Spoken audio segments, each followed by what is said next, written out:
और चलिए बात करेंगे देवभूमि हिमाचल प्रदेश की, जहां इन दिनों विधानसभा का शीतकालीन सत्र जारी है और हंगामेदार भी है। शुक्रवार को सत्र के तीसरे दिन सुक्खू सरकार ने बंदर और नीलगाय की समस्या पर अपना पक्ष रखा, तो वहीं विपक्ष विभिन्न मुद्दों पर सरकार को घेरने में कोई कोर कसर नहीं छोड़ रहा।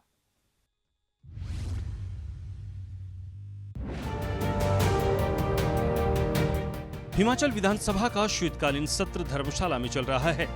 शुक्रवार को सत्र के तीसरे दिन मुख्यमंत्री सुखविंदर सिंह सुक्खू ने सदन को बताया कि बंदरों और नीलगाय की समस्या को लेकर गंभीरता से प्रयास किया जा रहा है। हमारी सरकार ये प्रयास कर रही है कि आने वाले समय में जो पौधारोपण होगा, बंदर शहर में कैसे है, पहले टाइम में ये जंगलों में रहते थे, जहाँ कैंथ होता था, जंगली फल होते थे, उस दृष्टिकोण से रहते थे। आने वाले समय में हम इसमें 60% फलदार पौधे जो ट्री प्लांटेशन के महीने होते हैं उसमें लगाने जा रहे हैं और 40% दूसरे प्लांट लगाने जा रहे हैं, ताकि बंदर जो है वो जंगलों में रुक सके। इस दृष्टि से हमारी सरकार कार्य कर रही है। सरकार ने प्रदेश भूजोत अधिनियम सीमा संशोधन विधेयक 2024 को सदन से पास करा लिया है। इस विधेयक के पास होने से राधास्वामी सत्संग व्यास को बड़ी राहत मिली है। मैं कांग्रेस के सभी विधायकों का धन्यवाद करता हूँ, जिन्होंने वॉइस बोर्ड से राधा स्वामी सत्संग व्यास के एक चैरिटेबल संस्थान जो चल रहा है उसके लिए भूमि स्वीकृत करवाने का कानून पास किया। 3 सरकारों का मैं कह रहा हूँ, जब ये प्रस्ताव लाया गया था, 3 सरकारों में इस सारे विषय को लेकर के विस्तार से चर्चा करने के बाद, जब वीरभद्र सिंह जी मुख्यमंत्री थे उस वक्त भी ये पेंडिंग रहा ये मामला, कि भी रुका ये मामला।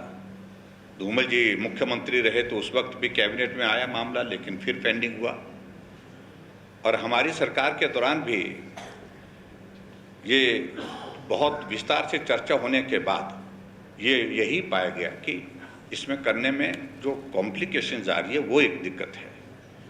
उसका रास्ता क्या निकल सकता है, उस रास्ते पे निकालने के लिए मुझे लगता है कि बेहतरीन तरीका ये है कि अगर आपने इसको, क्योंकि हमारी गवर्नमेंट के दौरान जो है ये एक्ट जो है वो एक्ट के अमेंडमेंट के लिए हमने प्रपोज किया नहीं था, कैबिनेट तक आया था, चर्चा हुई थी, उसके बाद वहीं पर चर्चा करने के बाद जो है वो पेंडिंग हो गया था, विड्रॉ हो गया था। तो आप इसको लेकर के आए हैं, अगर आप लेकर के आ ही गए हैं, हम इस मंशा के साथ कि मदद का रास्ता निकाला जाए, लेकिन जल्दबाजी इसमें ना की जाए और ये सिलेक्ट कमेटी को भेजा जाए, ये मेरा विनम्र निवेदन है। सुक्खू सरकार अपने काम को लेकर भले अपनी पीठ थपथपा रही हो, लेकिन विपक्ष की ओर से सरकार को घेरने में कोई कोर कसर नहीं छोड़ी जा रही है।